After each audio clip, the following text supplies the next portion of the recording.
dal leen nag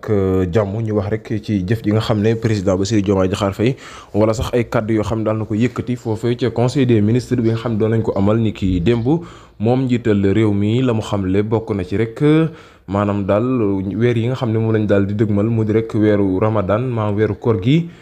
ci su weeru jullit ñi ak catholique yi di wax ne weeru am importance la ci ñoom waaye nag loolee tax rek ki la di njiital réew mi di sàkku ci ministre bi nga xam ne moom lañ daal di dénk wàllum dund gi ak yu ni mel mu daal di wàññi yooyee bu baax a baax ba kenn du joytu ci ab dundu moom Bassirou Diomaye Diakhar Faye di wax ne rek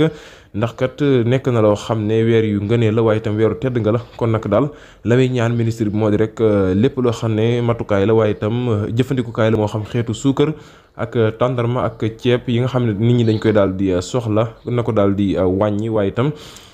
pendant koor gi bu kenn joytu moom njiital réew mi ñu jeexale xabaar bi ak yi nga xam ne moo di Cheikh Abdou Karim Mbacké ginnaaw nag jëf ju rëy ji nga xam ne daal na koy def moom mi lee nag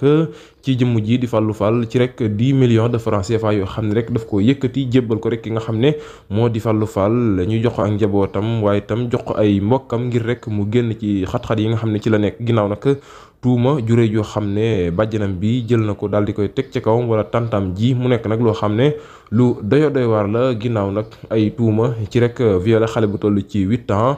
loolee nag tax rek moom ñu tëjoon ko rek 25 ans li nga xam ne moo di 5 ans de prison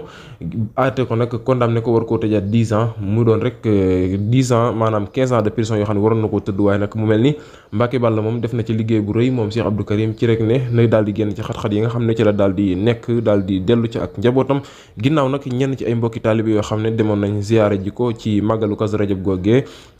moom Cheikh Abdou Karim geste ba mu ci def daal mooy yëkkati rek lu toll ci 10 millions de francs CFA defal ko ñenn ci Sénégal yi sax ña nga doon amal li nga xam ne moo di ab cagnotte ñeel Fallou Fall mii nag ngir rek mu génn ci xat-xat yi ndax kat la ñu wax ñoom moo di kii di Fallou Fall deful waxul dañ ko tooñ waaye itam bëgg ko jaay doole tëj ko loole nag tax ñenn ci Sénégal yi ne du ca dal benn yoon ba tax rek ñuy def cagnotte bu rëy ñeel ko nag ngir mu daal di génn ci xat-xat yooyee loole rek tax nag ñenn ci nit ñi rafet njorte ci ne rek moom Fallou Fall kaso boobee daal balaa yàgg dara mën na koo daal di génn ci fàttali nag ca diwaanu Camp Pénal la daal di nekk moom Fallou Fall mii nag jamono ji waroon a tëdd 10 ans de prison waaye nag xel dal na ci rek jëf ji nga xam ne Mbacké Balla daal na koy jëf moom Cheikh Abdou Karim Mbacké borom Makarimal Akhlaq nit ki Kazu Rajab gi nu génn